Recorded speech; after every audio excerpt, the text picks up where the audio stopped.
At Rubberband, we empower each other through positivity, kindness, and practical advice. Join a community of thousands of peers who understand the unique challenges you face. Rubberband. Company agnostic, low ego, high empathy, always supportive. And we are live. Welcome, listeners, to today's episode of the Rubberband podcast, where I am joined by special guest Felix Blackler, the founder of Reiss Motivation, for another episode of the Talent Tech series. Now, before we begin, I would like to acknowledge the traditional custodians of the land that I live and work on, the Wadawurrung and Dja Dja Wurrung people. I recognise their continuing connection to the land and waterways. I pay my respects to their elders past, present and emerging, and I would like to extend this to all Aboriginal and Torres Strait Islander people.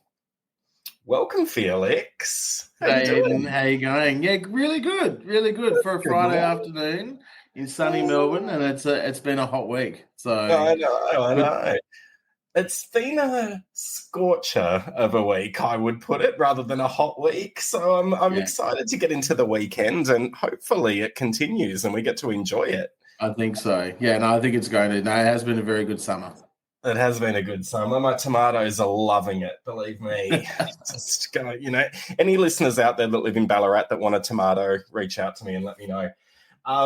Felix, I'm really excited to catch up with you because you are doing such interesting work, and, I appreciate you coming to join us. And I suppose for anyone that hasn't met you before, I always think it's a nice place to start to go back and kind of get to the young Felix, find out about that. So you mentioned you're joining from Melbourne today. Did you grow up in Melbourne?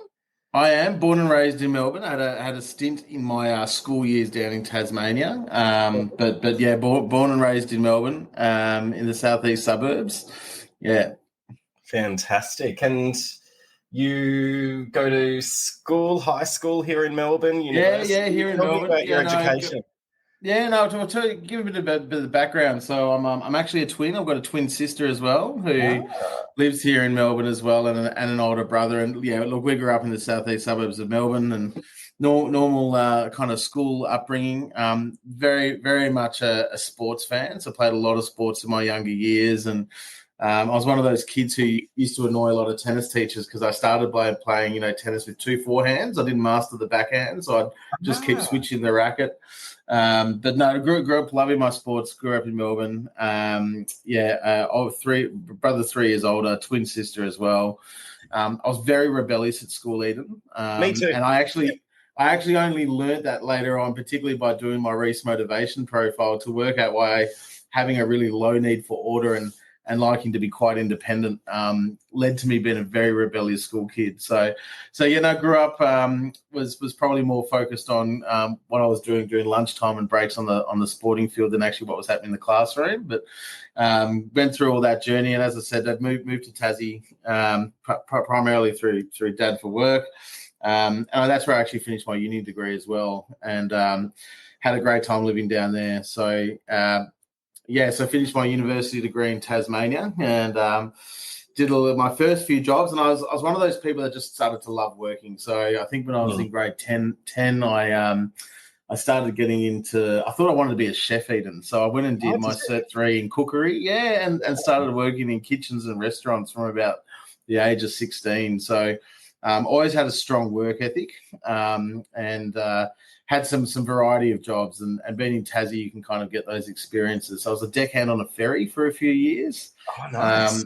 I sat behind a microphone doing community broadcast radio, doing a breakfast radio show for a little while, and actually started my very first job as the marketing manager of that radio station down in Tasmania. So, nice. So kind of explored all the different things in life, and then eventually moved back to Melbourne, working for the Grollo Group up at Mount Buller. So I was the HR manager at Buller Ski Lifts for just shy of 4 years, which is how you really mix pleasure and leisure, right? Living in a ski resort. So that was, totally. That was a huge and great opportunity. And then slowly from there, I had to come back down from the mountain down from the high altitude back into Melbourne, and that's when I started my career in FMCG. So worked as a national HR consultant for Sugar Australia, or CSR Sugar, based at a sugar refinery, and flying up to the sugar refineries in North Queensland. And from there, continued a bit of a career in multinational companies, working at Cadbury, Carlton United Breweries, both here, Australia, and overseas for a period of time as well. Amazing. And was HR what you were studying? Was that a deliberate? Yeah. I love the way, you talk about, you loved working, right? And you were quite experimental in the kind of jobs you were doing in your youth. And I can really relate to that. And it's a difficult decision to decide what to study at university at such a young age when you are so open-minded and curious. So, was HR deliberate? Business was deliberate. I knew I wanted to do a business degree. And then, you kind of forget that when you get there, you have to pick some majors, right? So it's like, what am I going to do? And my aunt was in marketing. So it was marketing. And then what else? I'm going to get into HR. So it wasn't really a well thought out plan back when you were studying. You knew what type of degree and what you wanted to major in.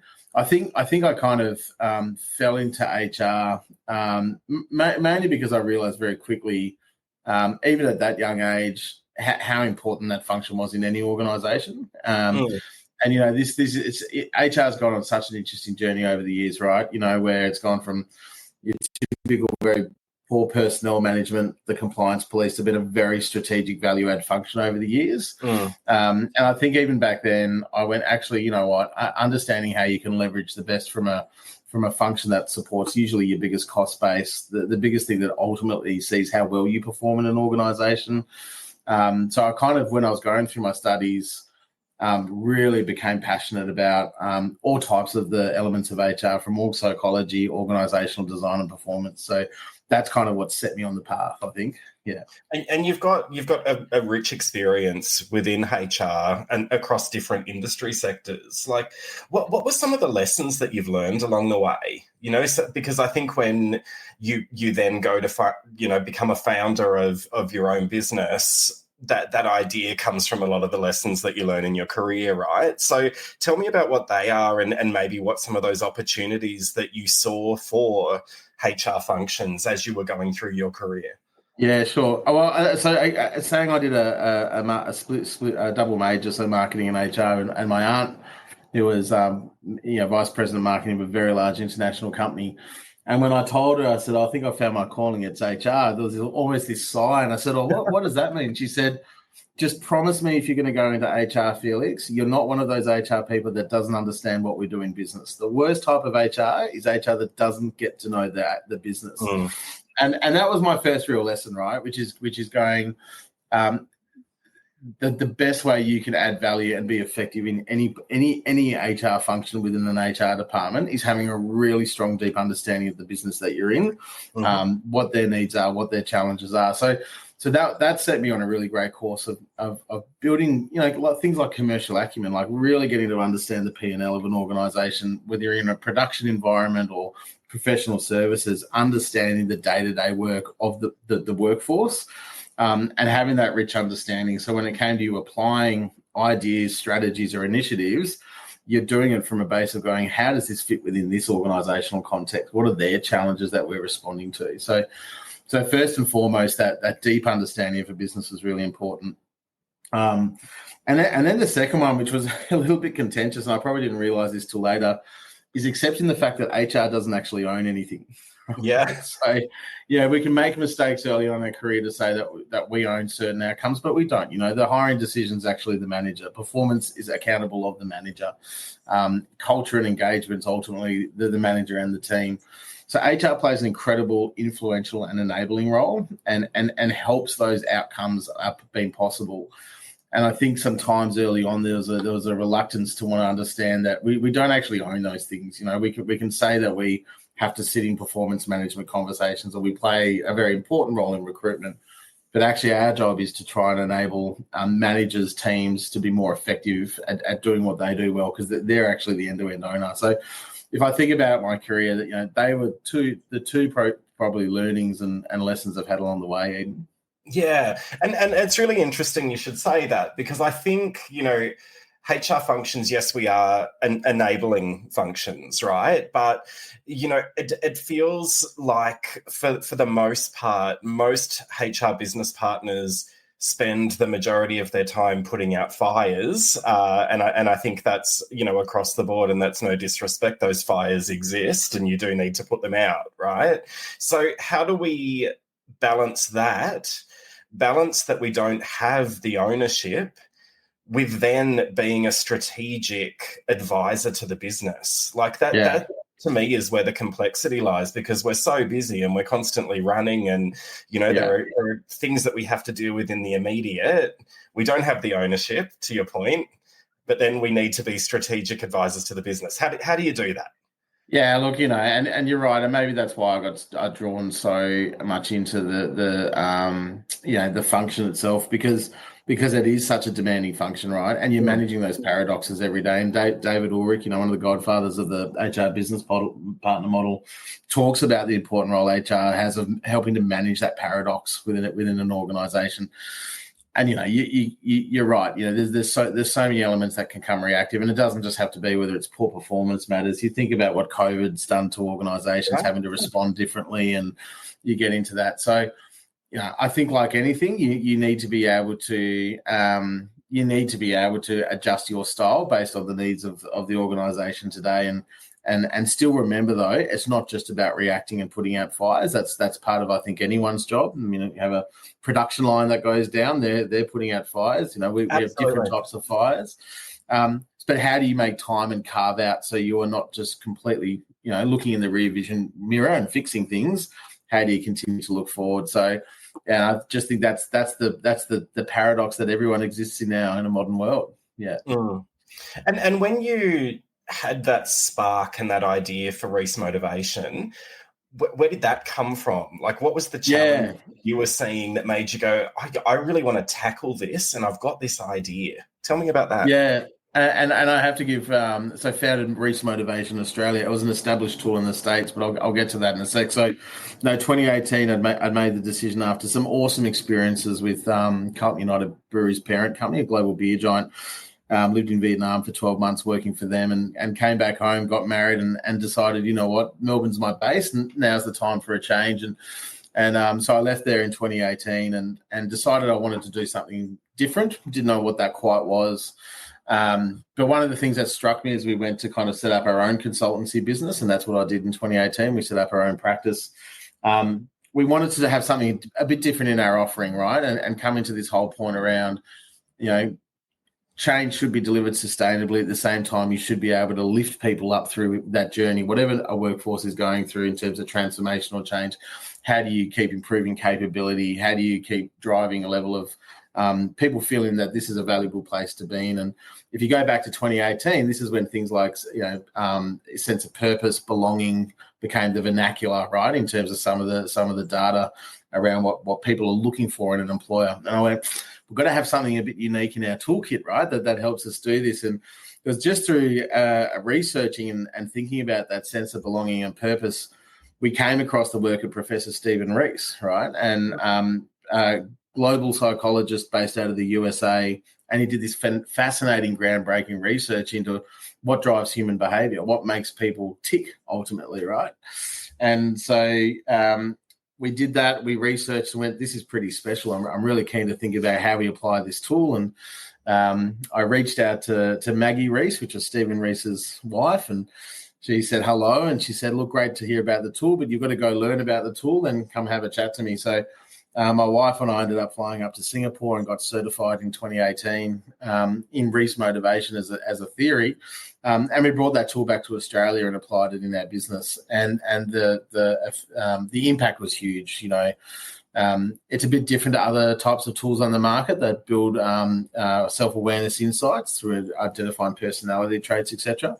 And part of that is because it's a whole of self tool. So Professor Reiss he really designed the tool and did the research because he wanted to ensure that everyone could live what he called values-based happiness, right? How do you find this true sense of who we are and our values and be able to shape our lives around the things that make us feel most fulfilled, right?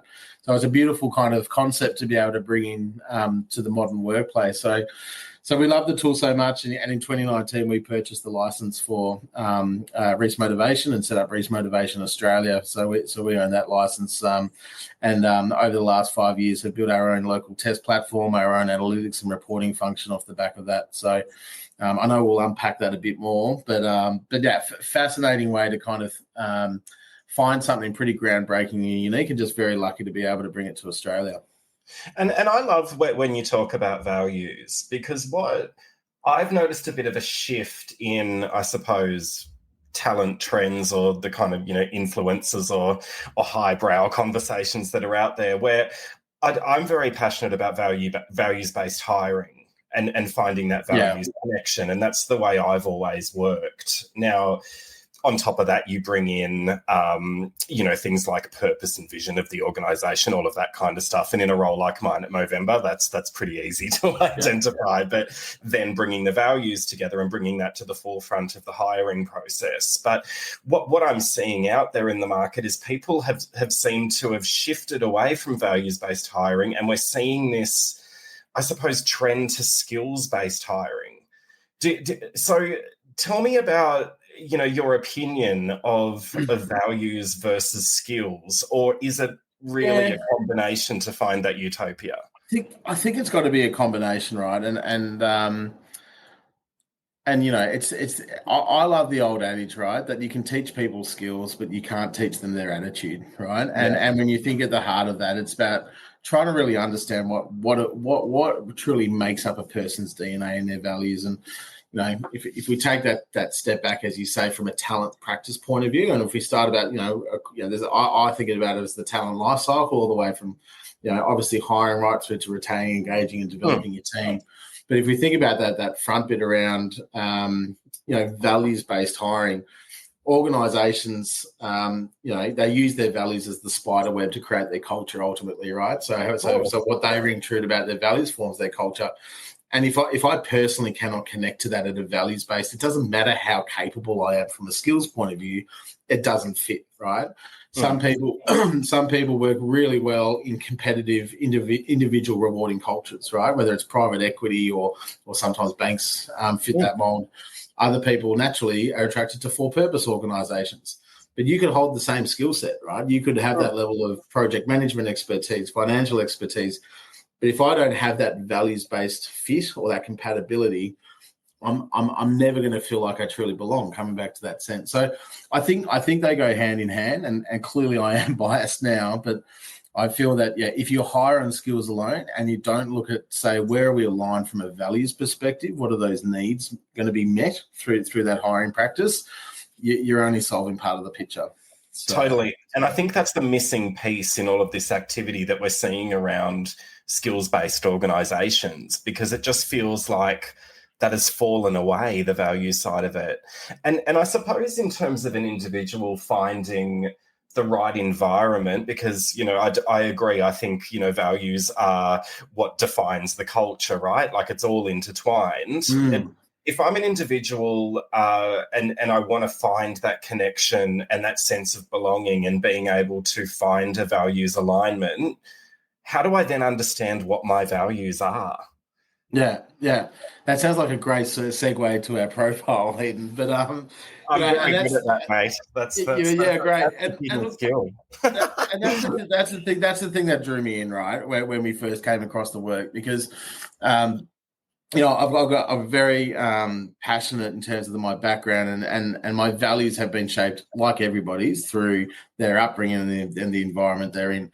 And when we actually can get a deeper level of self-awareness or understanding about our core needs and how that shapes our values, we can make much better informed decisions, right? So one of the Reiss Motivation Profile, as it's known, through our test platform, it operates like any kind of other kind of a profiling type tool. There's a series of questions, takes 20 minutes to complete.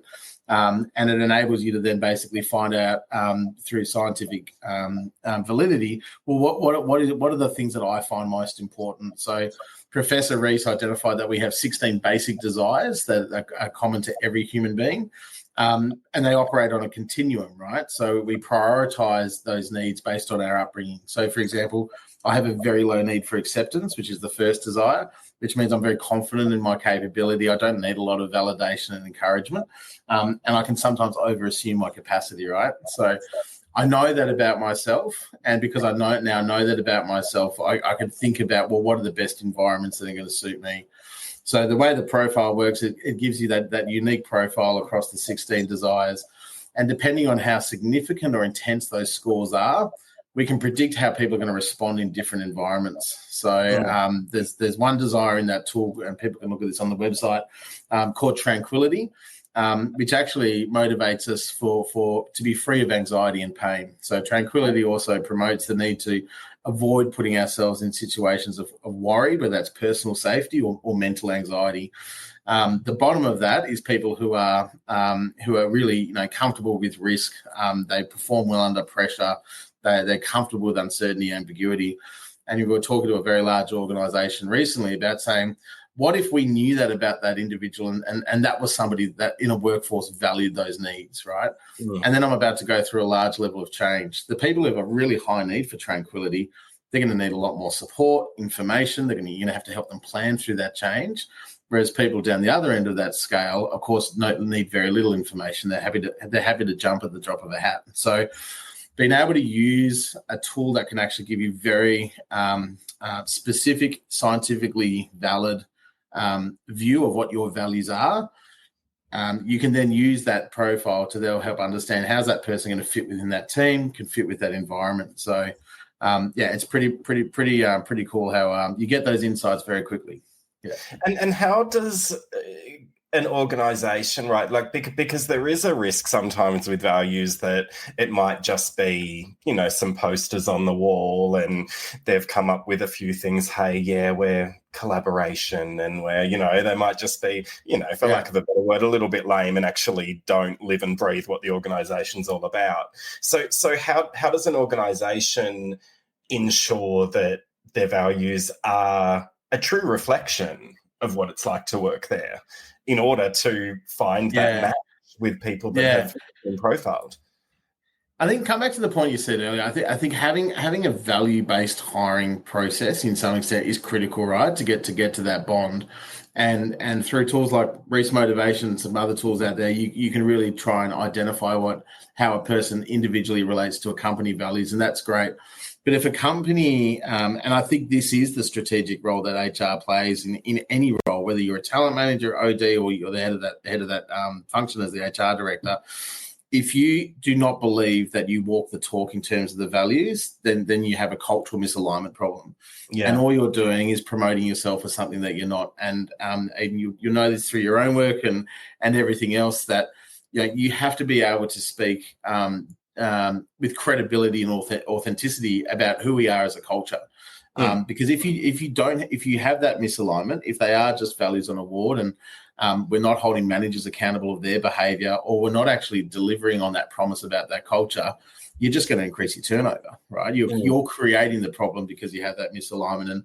And we've seen a lot of companies where we've done some of this work, and we've said to them, if that's not truly who you are, or you can't live up to that promise, or that they are just values because they sound like values, if that's not actually the culture you want to create, then don't promote it, right? Because you immediately have a misalignment. I think it's critical to get that right. So when you talk about, the scale for each of the 16 factors, I'm assuming that neither is positive nor negative. Is that a fair assumption? It's just knowing where that's right. Yeah, that's right. It's almost like there's two sides to every coin. So if I grab a simple desire that everyone can relate to, there's one called Eating Eden, which is all about how people get enjoyment out of food. And I think, as I said, in my upbringing, I wanted to be a chef. So I very much I have a high need for eating. I enjoy eating, and I associate meals and catching up with friends. It's just a great source of joy. Other people just don't care, right? And there's nothing more to offend you than when you spend all hours laboring over a really good meal, and someone says, "Oh, that was okay," right? They're just not that interested in food, right? But that's because we actually see the world through one side of the coin or the other. So for every of those 16 desires, there's a strong need or a weak need. And it's not good or bad, to your point. It's just I simply see the world through one lens or I see it through another lens. And Professor Reiss would say, there is no single version of reality, right? We all see the world through a little projector in our head that interprets the world based on our values. So I might have a really strong need for eating and think that getting together with friends for meals is one of the best things you can do in life. Other people would just see that as a chore, right? Yeah. Neither of us are right or wrong. That's just how we see the world differently. So. And then I think about, organizations, like I was thinking about one of the factors, the tranquility factor, and the opposite of that would be, anxiety or that risk, taking risks, frequently, I'm assuming. But, if you're putting someone that's high on tranquil into an organization that's actually on the other end of it, that's when people would describe it as a toxic culture. But it's not necessarily a toxic culture if you know what it is and you have people coming into that culture that will thrive. Is that right? Absolutely. Yeah, no, spot on. And some businesses pride themselves on being high-pressure workplaces. They love to create challenging goals for people. They create challenging rewards for people. They may operate in certain sectors where there's increased pressure to perform around certain times of the year. You think about seasonal trading periods, or if I think about my time up at Mount Buller, right? Those few months before snow hits the ground, and you've got to try and mobilise a workforce of 1,000 people. It's a lot of work in a short space of time.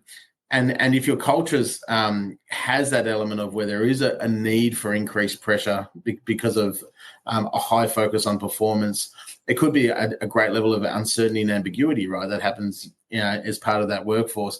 Some people thrive in that environment better than others, and you're spot on. If you get somebody who has the wrong motivational makeup and they don't align to that environment, they're going to find it much harder. Because the motivational profile, it's not an aptitude test. It doesn't tell you whether you're good or bad at your particular job. It just says, what is the environment that's going to help me perform at my best? And if there's a misalignment, it's going to be harder for that individual to perform in that environment. So no, you're spot on. Yeah, absolutely. And I can see myself thriving in that environment because I love challenge and I love, I suppose, rumbling, like a little bit of conflict is good. Like I want to be challenged and I want to, I don't want pure tranquility, right? But that doesn't mean that the environments that I work in or that I thrive in are toxic, right? It just means that, I'm actually somewhere in the middle, I would say, but I haven't done the test yet. We'll see what comes out. Yeah, we'll see when we see your profile. It's finding, the environment that is right for you and being comfortable that it may not be what is, I suppose, marketed as the utopian environment of everything is fluffy and kind and, tranquil, I suppose, in this example. I'll give you another really practical. So one of the other core desires in there is independence, right? And some people have a really strong need for independence. They want to be self-reliant, free of other people. They're really comfortable making decisions on their own. They in fact, like to work in isolation of other people and be in control of their own work. Whereas the opposite end is, interdependent people who want to be really collaborative and seek psychological support in decision-making. They want to be part of a team. They want to bounce ideas off people. And if you have a job that's like an individual contributor job, you're largely working on your own. So you think about analysts, you think about tech programmers. If that's the type of role and environment, then a person with high independence would fit perfectly, right? If you're in a particularly, say, creative fields or certain environments where it's very team-based orientated, or the culture actually structures the work so it actually requires the input of a lot of people, you want somebody who's actually really motivated by that interdependence, right? And that feeling of that. So that environmental fit, and we're seeing that through a lot of the work that we're doing, where companies who engage us to do this work with them to develop these kind of workplace insights. It's not just understanding who the candidate is they're coming in. It may be looking at the team once they're all established, but a lot of it's actually by building that baseline to say, well, what are the attributes of our culture? What is the environment that we're trying to create? And then how do we offer that to our workforce to get the best out of them? And getting the best out of them isn't just performance, but it's, people who are aligned to their intrinsic motives. It doesn't feel like work because they want to be doing it. That is what we're trying to create, is that connection. And you know what that's like when you feel like you're in a good place, surrounded by good people doing good work. You bounce out of bed, right? Yeah, you do. And look, I'm in that space at the moment. I mean, I'm in a global role, so I work long hours, but it's because it doesn't feel like work, because I've kind of found that you found that sweet spot, values and purpose, and that sweet spot. I haven't had that in roles in the past. I have in some, but in others, no. And then work becomes, look, I mean, for lack of a better word, and it sounds really lame, but it's a chore, right? And work shouldn't be a chore. It should be enriching and fulfilling, and you should be bouncing out of bed to do it. And I think, what you're describing is the key to it. And it comes down to a values match, and then you'll thrive and you'll belong, right? That's exactly right. And, for any of your listeners, and we can all take that moment and self-reflect, going, well, what are the things that we're actually really enjoying? Or we think about past jobs and we think, well, what are the things that made that feel not like enjoyable, or things that struggled? And many people have heard of the concept of flow, right? Being in a state of flow. And we say that as well. When your intrinsic motives match the environment, it's like swimming downstream in a river. It's just beautiful. Like, it goes easily, but you think about that moment that you start operating against your intrinsic motives, or your environment isn't satisfying those needs. It's like turning around and trying to swim upriver. It's not like you can't do it. It just feels like hard work, and you use up more energy and you get to the end of the day. Because coming back to the whole concept around motivational science, when I have that alignment between my intrinsic needs, all those needs have been met, your body's actually producing more oxytocin and endorphins. That's why subconsciously we seek those environments out, because we produce feel good chemicals, right? Yeah. But when we're in the opposite and we're in that element of frustration, our body reminds us of that, because it produces cortisol, right, which is the stress chemical. So we're actually physically and mentally, wired in such a way that when we're not operating in an environment where we have that match, it is actually harder work, and it does produce the feelings of tiredness, sluggishness, frustration. So, it doesn't surprise me that if you're in a great job, you're feeling like you're enjoying it, you could be working 12 hours a day. Doesn't matter how long you're working, because you're actually enjoying it. You're enjoying it.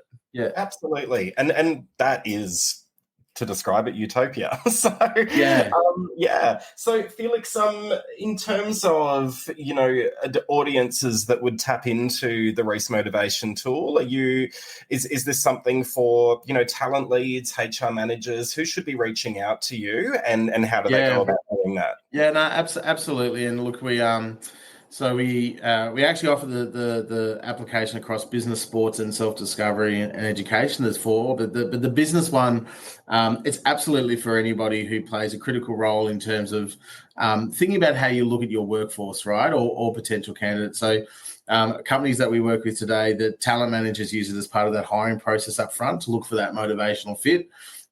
We train internal teams on how to use our digital product. So we have an amazing product that, unlike other psychometric tools that require you to be debriefed by an individual, we have a psychologist built into our platform. So she'll take you through the results and the videos, and that then enables, say, your internal HR team to use it as part of a conversation around high-performing teams or team building. So it really touches every aspect of that talent life cycle, as I call it.